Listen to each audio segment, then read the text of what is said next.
It was a lazy Saturday morning, the kind where the sun spills through the curtains and you're just sinking into the comfort of your first coffee. My wife, Emily, was sprawled on the couch, her laptop open, half working through some emails despite being on leave from her job at the FBI. Then, like a needle scratching a record, the gate buzzer screamed through our quiet house in Pinewood Grove. Not a polite buzz, mind you, but a frantic, angry assault short, sharp burst that demanded attention. I glanced out the front window and saw her, Linda Grayson, pacing like a caged animal at our community's entrance gate, her oversized blazer flapping as she waved her phone around, yelling into it. "This is outrageous," her voice sliced through the morning air. "I'm on the HOA board, and I have every right to inspect this property. Open this gate now, or I'm calling 911 to report a security threat." Emily looked up, her eyes narrowing with that calm, steely focus she'd honed over years as a federal agent. "Looks like Linda's at it again," she said, her voice low, almost amused. Linda Grayson. The name alone could make half the neighborhood wince. 6 months ago, she'd wormed her way onto our homeowners association board, and since then, she'd turned our peaceful suburb into her personal fiefdom. What started with nitpicking about mailbox colors had spiraled into full-blown property inspections, violation notices for the pettiest nonsense, and threats of lawsuits if anyone dared question her. Last week, she'd slapped a fine on the sweet elderly couple next door because their garden gnome was, apparently, an inch too tall. The week before, she tried to penalize a neighbor for parking their car in their own driveway at an unsightly angle. The woman had lost all sense of reason. Emily and I had moved to Pinewood Grove 3 years ago, CRA VYing a quiet escape from our hectic lives. I'm in corporate consulting, always on the road for client meetings, while Emily spent a decade chasing down criminals for the FBI. She'd taken leave after a grueling case involved VYing interstate fraud, and we were supposed to be enjoying some downtime. Pinewood was perfect before Linda showed up reasonable rules, friendly neighbors, a place where people actually waved hello. But Linda? She turned simple guidelines into a labyrinth of regulations she brandished like a club, smacking down anyone who crossed her. "I'm not joking." Linda's voice grew shriller as she shouted into her phone, still at the gate. "These people are hiding something if they won't let me inspect. This is a safety issue." Emily closed her laptop with a soft click and stood, stretching. "Here's the thing," she said, strolling to the window for a better VYEW. "There's no inspection scheduled today. I checked the HOA calendar yesterday. Nothing about property VY sits this weekend." I joined her, watching Linda scribble furiously in a notebook, her car parked crooked across 2 VY cider spots, blocking the lot. "Plus," Emily added, "HOA rules require 72 hours written notice and a specific complaint before any inspection. She can't just show up and play dictator." The buzzer kept screeching until Linda finally gave up and pulled out her phone again, dialing with exaggerated flair, making sure we could see her through the gate's iron bars. "This is it," she bellowed, as if we were her audience. "I'm calling 911 to report suspicious active VY tie. Maybe the police will make these people cooperate." Emily's expression shifted, that intense focus I'd seen 100 times when she was dissecting a case. "This'll be good," she murmured, her phone ringing right on cue. Even on leave, she'd been picking up shifts at the county's 911 dispatch center, filling in for their short-staffed team. She'd mentioned she was on the schedule this weekend. "Emily Thompson, emergency dispatch," she answered, her voice crisp as she headed toward the front door. Through the window, I watched Linda gesticulating wildly, ranting into her phone. The irony was almost too rich. Linda, in her boundless arrogance, had called 911 to report suspicious active VY tie at the home of an off-duty FBI agent who just happened to be the one taking her call. Emily listened for nearly 2 minutes, nodding occasionally while Linda's performance grew more theatrical. "Ma'am, I need you to slow down and VY to specifics," Emily said, catching my eye and signaling me to start recording. "Are you reporting an immediate threat to life or property?"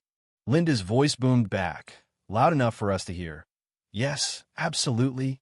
These residents are defying HOA authority, and I believe they're hiding dangerous or illegal active VY ties. They're refusing a scheduled inspection. Emily muted her phone for a second. She's claiming this was scheduled and that we're suspicious for not letting her in, she whispered, shaking her head. She's also hinting we're criminals because we didn't open our door for her unannounced VY sit. This was no longer just HOA drama. This was dangerous. Making false 911 calls is a crime, and Linda was too wrapped up in her power trip to see the cliff she was sprinting toward. Emily unmuted her phone. "Ma'am, stay calm and remain where you are," she instructed. "A patrol unit is on the way. Do not attempt to enter the property or escalate things further." But Linda wasn't listening. As Emily wrapped up the call, I saw Linda march to her car, yank open the trunk, and pull out a clipboard, a camera, and a folder stuffed with papers. "She's not waiting for the cops," I told Emily, who was already dialing another number. "She's gearing up for a showdown." Emily nodded, her second call connecting. "This is Agent Thompson, badge number 8274, she said. "I need immediate patrol response at my home. A CIV Yin is making false emergency reports and may be about a trespass on federal agent property." What happened next unfolded like a MOVYE.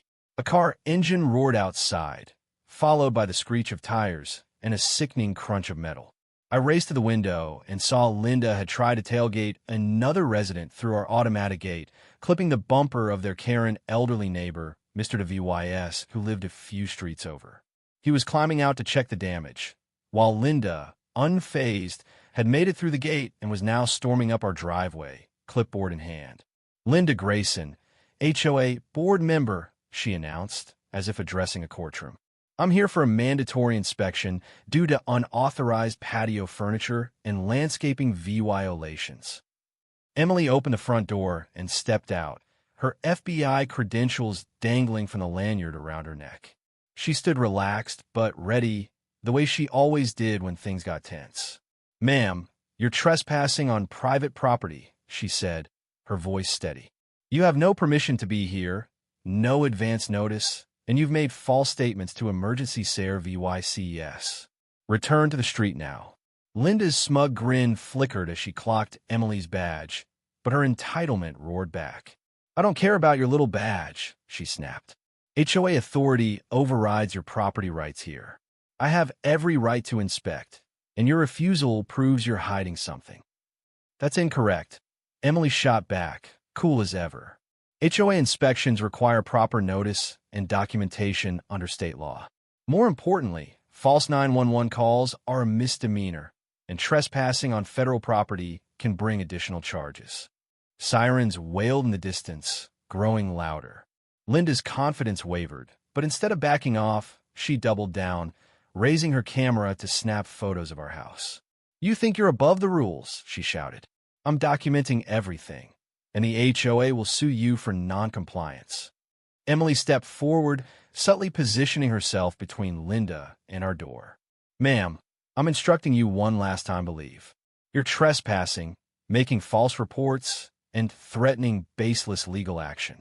The police will have a full recording of your 911 call and your BHA-VY, or..." Right then, two police cruisers rolled onto our street, lights flashing. Linda spun to face them, her demeanor flipping like a switch as she prepared to play the VY Tim. "Officers, thank God you're here," she called as the first car pulled into our driveway. "These residents are obstructing a legitimate HOA inspection and might be hiding illegal active VY ties." The lead officer, a tall sergeant with a no-nonsense VYB, glanced at Emily's credentials, then at Linda's theatrical pose. She'd seen this type before. "Ma'am, I need your ID," she said to Linda. "Step away from the residence while we sort this out." Linda thrust her driver's license forward.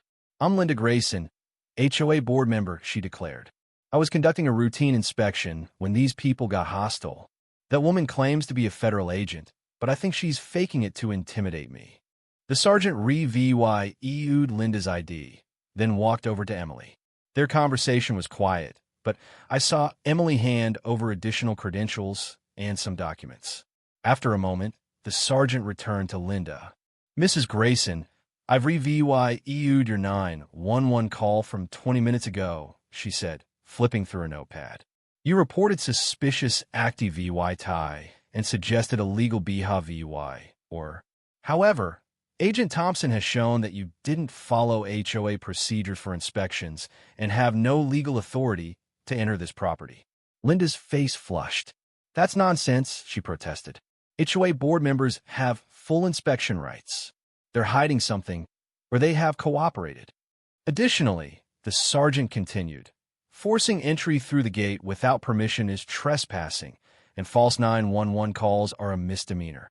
The second officer was photographing Linda's car and the damage to Mr. de VYS's bumper, while Mr. de VYS himself was now talking about pressing charges for the hit and run.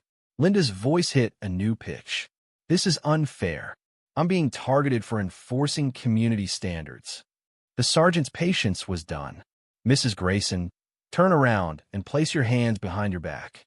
You're under arrest for trespassing, misuse of emergency SARE VYCS, and Leah VYing the scene of an accident." The shift in Linda's demeanor was instant. Her commanding posture collapsed, replaced by stammering panic. "You can't arrest me. I'm on the HOA board. They're the ones breaking rules." But the handcuffs clicked on, and neighbors started peeking out, some stepping onto their lawns to watch. Mrs. Lee from across the street was filming, and the young couple down the block looked downright gleeful as Pinewood's self-proclaimed queen faced justice. Emily handed the sergeant a folder. "This documents Mrs. Grayson's pattern of HOA violations over the past 6 months," she explained. "Harassment of elderly residents, improper inspections, abuse of authority, and complaint from 15 households." The sergeant skimmed it, her expression hardening. "Quite a pattern," she said. "Have others documented this?" As Linda was led to the patrol car, still yelling about lawsuits and HOA authority, Mr. de VYS thanked Emily for handling things so smoothly. "That woman's been a nightmare," he said, shaking his head. "She fined me last month because my newspaper arrived 15 minutes too early, according to some rule she invented." The sergeant wrapped up her paperwork and turned to Emily. "Agent Thompson, we'll need you to come in next week for a formal statement. Given her BHA VY or in the false report, the DA will likely push this hard." As the police drove off, a strange calm settled over Pinewood Grove.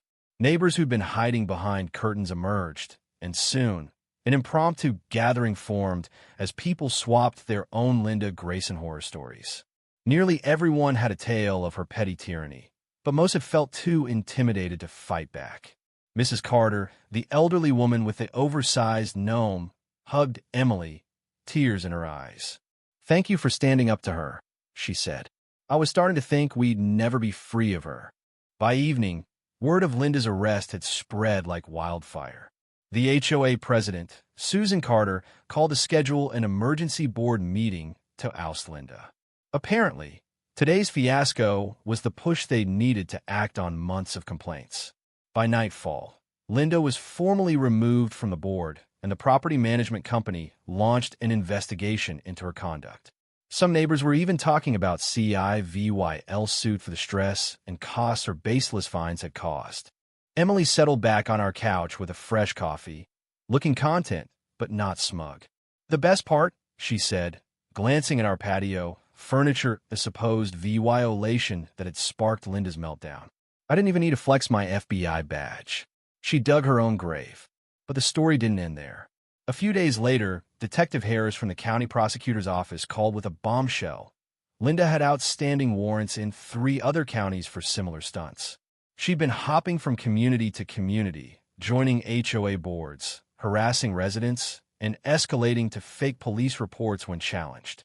In one neighborhood, she'd filed 50 violation notices in a month, targeting kids and seniors. In another, she tried to hire a private security firm to barge into people's homes for safety checks. Pinewood Grove was just her latest playground.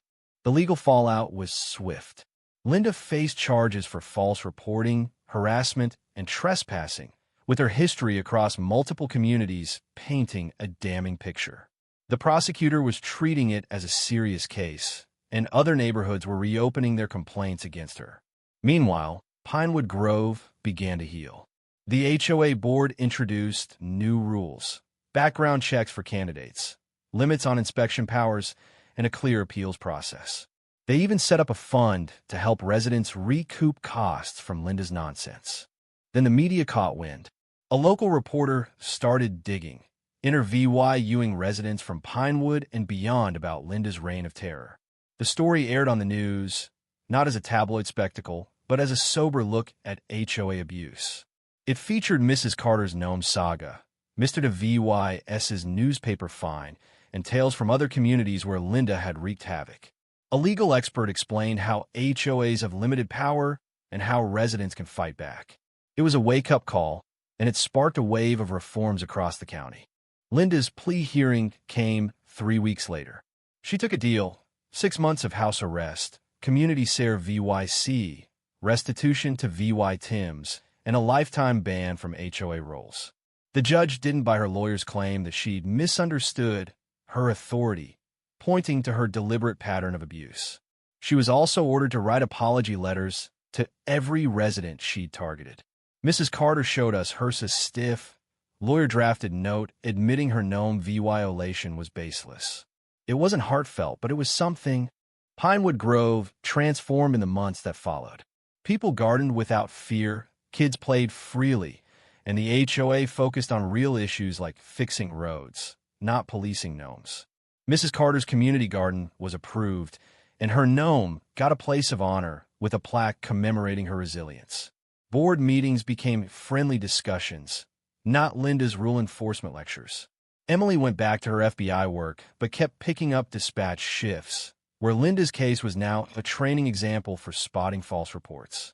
Linda Grayson thought she could rule our neighborhood with an iron fist, using 911 as her personal enforcer.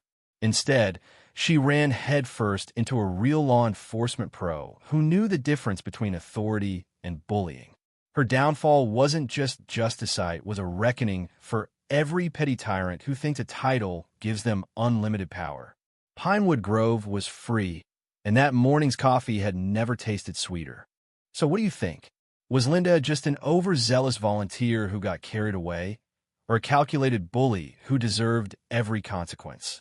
Should HOAs have more oversight to stop people like her, or does that risk creating new bureaucratic nightmares? And what would you have done if you were in our shoes? Let her inspect or stand your ground? Drop your thoughts below, hit that like button if you're rooting for Pinewood Grove, and subscribe for more wild neighborhood tales.